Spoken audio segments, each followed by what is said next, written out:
BJP सरकार चल रही है, आप सबने देखा होगा। पंचायत में पहले तो सब जनता ने इनको नकार दिया। जिला पंचायत जो मेंबर बनते हैं वो मेंबर इनको नहीं दी। बीजेपी ने आज देख रहे हैं ज़बरदस्ती की है, यहाँ तक कि महिलाओं तक के इन्होंने कपड़े फाड़ने की कोशिश की है, ज़बरदस्ती पकड़े, फार्म नहीं भरे गए, पुलिस वाले सामने खड़े, पुलिस वालों उनके सामने से फार्म छीन के ले गए। यहाँ होता है, ये चलता है। और बीजेपी चाहती थी कि कैसे भी हो, चाहे लोकतंत्र की हत्या हो, दबाव बनाए, मुकदमे भी बहुत हुए, हमारे पे हुए, हमारी वाइफ के खिलाफ मुकदमा किया, हमारे कई मेंबरों के खिलाफ मुकदमा किया, ज़बरदस्ती इन्होंने किया। लेकिन नहीं, ये जनता की जीत है, लोकतंत्र की जीत है। यूपी में जो पंचायत चुनाव हुए थे उसके बाद सपा की ज़्यादा सीटें आई थी। पश्चिमी उत्तर प्रदेश ने आरएलडी भी अच्छा किया था। बागपत की एक महिला उम्मीदवार जो अब जिला परिषद के अध्यक्ष हैं, उनको लेकर बहुत खबरें सुनी होंगी आपने। शेड्यूल कास्ट से थीं और तमाम कोशिशों के बाद बीजेपी हारी हुई थी, पूरे जगह पंचायत चुनाव में हारी थी। लेकिन चाहे वो नगर अध्यक्ष हों, चाहे वो ब्लॉक अध्यक्ष हो या जिला अध्यक्ष हो, उन्होंने बनाए थे।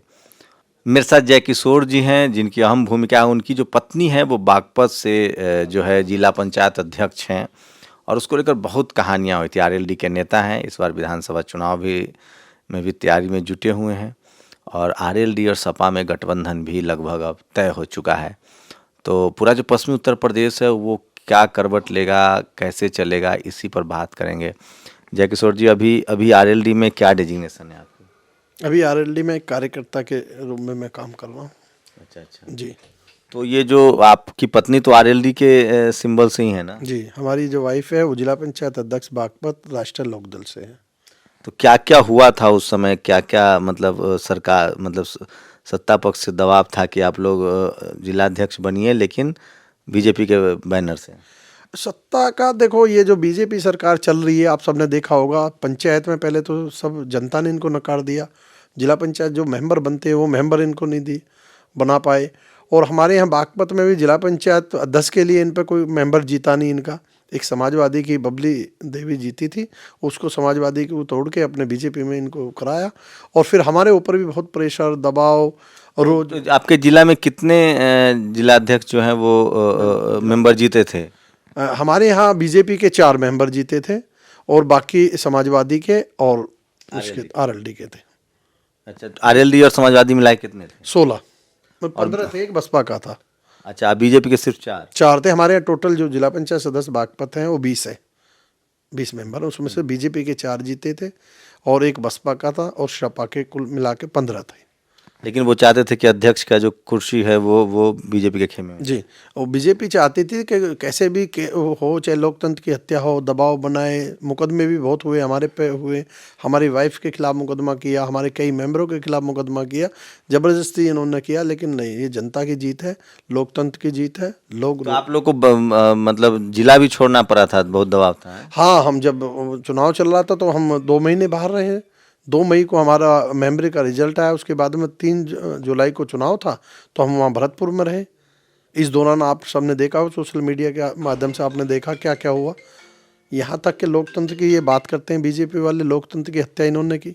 हमारी वाइफ एक फर्जी बना के, पहले एफिडेविट फर्जी बनाया, साइन फर्जी हुए, उसके बाद में महिला बना के फर्जी, हमारी पत्नी उसको ले जाके हमारा फार्म उठवाने की कोशिश की इन्होंने। तो फॉर्म भी नहीं भरने दिया जा रहा था उस समय तो? हाँ, फॉर्म भी बड़ी ज़बरदस्ती से इन्होंने भरने नहीं दे रहे थे। लेकिन ये तो बागपत की जनता को धन्यवाद देता हूँ, उनके चरणों को नमन करता हूँ कि इतनी मजबूती से रहे और लोकतंत्र को बचाया।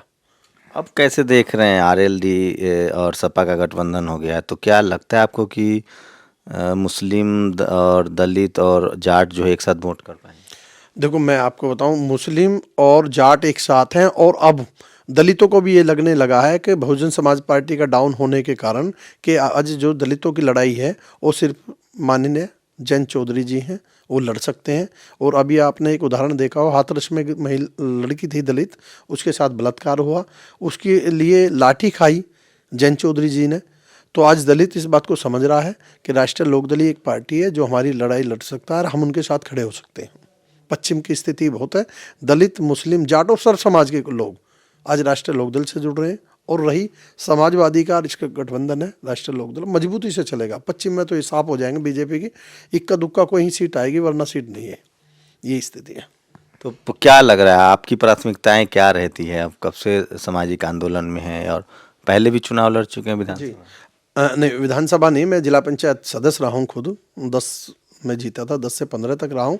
और लोगों की सेवा का वो है, और राजनीति तो एक अपने आप में सेवा करना है। पहले क्या होता था कि राजनीति में जो भी अच्छा व्यक्ति होता था गांव में उसको प्रधान बनाते थे, इसलिए कि भाई गांव की सेवा करें, लोगों की सेवा करेंगे। आज राजनीति उलट कर दी है। बीजेपी ने आज देख रहे हैं ज़बरदस्ती की है, यहाँ तक कि महिलाओं तक के इन्होंने कपड़े फाड़ने की कोशिश की है, ज़बरदस्ती पकड़े, फार्म नहीं भरे गए, पुलिस वाले सामने खड़े, पुलिस वालों उनके सामने से फार्म छीन के ले गए। यहाँ होता है, ये चलता है। पहले कभी बसपा में भी रहे हैं? नहीं, मैं बसपा में कभी नहीं है, मैं राष्ट्रीय लोकदल में ही रहा हूँ शुरू से राष्ट्रीय लोक। मैं 2005 से चुनाव हुए, हमारा ये चौथा चुनाव था। 20 साल हमें कंटिन्यू हो गए। और हम जिला पंचायत सदस्य जब रहे, जब भी हमने राष्ट्रीय लोकदल को वोट दी, और आज राष्ट्रीय लोकदल का ये है नतीजा कि उसने आज इतनी बड़ी कुर्सी, हमारी वाइफ जिला पंचायत अध्यक्ष बागपत राष्ट्रीय लोकदल से बनी है। रिजर्व सीट था जी। सुरक्षा। अब क्या प्राथमिकताएं हैं आपके समाज के लिए? हाँ, समाज के लिए ये, मैं तो गांव-गांव जैसे जा रहा हूँ, अपने समाज में जा रहा हूँ, उन लोगों को जागरूक कर रहा हूँ। आइए आप जिला पंचायत काम बताइए, आपके बीच के हैं, आपके वो हैं। अगर आज भी हम इस बैठने के बाद समाज का कोई भला नहीं कर पाए, फिर हमें रहने का समाज में कोई हक नहीं। और मैं तो पहले से ही, जब मैं पहले मेंबर भी रहा या राजनीति से अलग भी, कहीं भी कोई बात समाज के लिए होती है। 2 अप्रैल का एक हुआ था, उसमें भी हम बढ़ चढ़ के हिस्सा लिया। उसमें हमारे पे मुकदमा हुआ, आपने देखा हो। आप पर भी मुकदमा हुआ? मेरे पे भी हुआ था मुकदमा। अच्छा, उसमें मुकदमा बहुत लोगों पर है, उसकी वापसी को लेकर आप ही लोगों ने कोशिश की और जयंत चौधरी ने अपने मैनिफेस्टो में भी डाला है। हाँ, देखो, इसमें जयंत चौधरी जी ने तो बहुत बढ़िया हमारे दलितों के लिए बहुत ज़्यादा मैनिफेस्टो में डाला है।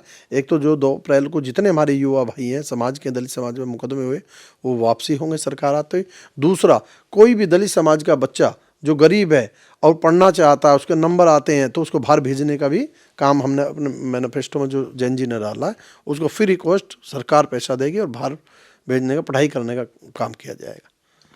तो नेशनल दस्तक की लगातार कोशिश होती है कि जो शोषित वंचित समाज से जो लोग हैं, जो राजनीति में पॉलिटिकल असर्शन कर रहे हैं, उनसे आपको रूबरू कराया जाए। पार्टी कोई भी हो, SC ST OBC माइनॉरिटी की लीडरशिप, SC ST का रिजर्व सीट है, उसको तो आपको लेना ही होगा। लेकिन सवाल है कि जो SC ST के पॉलिटिकल लीडरशिप है, वो कितना अम्बेडकराइट है, वो कितना बहुजन विचारधारा से लैस है, और वो समाज के प्रति कितना जागरूक है। डॉक्टर अम्बेडकर की कोशिश थी कि 2 वोट का अधिकार मिले बहुजन समाज को, लेकिन पूना पैक्ट हुआ, उसके बाद सीटें रिजर्व की गई।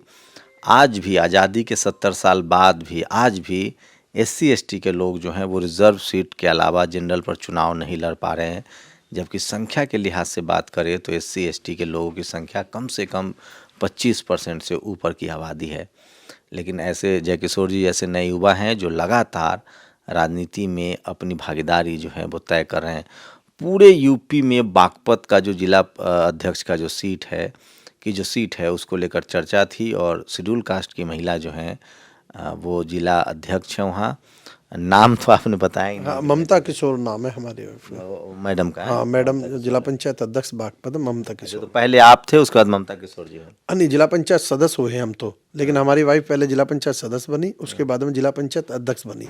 सदस्य में से ही अध्यक्ष चुना जाता है एक। तो नेक्स्ट टाइम ममता जी से भी जरूर बात करवाऊंगा। मैं जयकिशोर जी से मिलने आया था कि क्या घटनाक्रम हुई, अभी हम लोगों ने टाइम लिया था लेकिन बात नहीं हो पाई। किसी दिन ग्राउंड से आपको दिखाऊंगा। मैं फिर कह रहा हूँ कि SC ST के लिए राजनीति में सर्वाइव करना एक मुश्किल काम है। जो लोग कर रहे हैं उनके बारे में आपके लिए जानना बहुत ज़रूरी है। आप लोग की क्या प्रतिक्रिया, अपनी प्रतिक्रिया जरूर दीजिए। कैमरा पर्सन निधि रतन के साथ शंभू कुमार सिंह, नेशनल दस्तक, गाजियाबाद, लोनी। नेशनल दस्तक की आपसे गुजारिश है कि अगर इसको बचाना चाहते हैं तो नेशनल दस्तक को सब्सक्राइब करने के लिए रेड कलर के सब्सक्राइब बटन को दबाएं, फिर बेल आइकन की घंटी दबाएं। नेशनल दस्तक को बचाने के लिए बहुत ज़रूरी है कि हर खबर को शेयर करें, लाइक करें, कमेंट जरूर करें।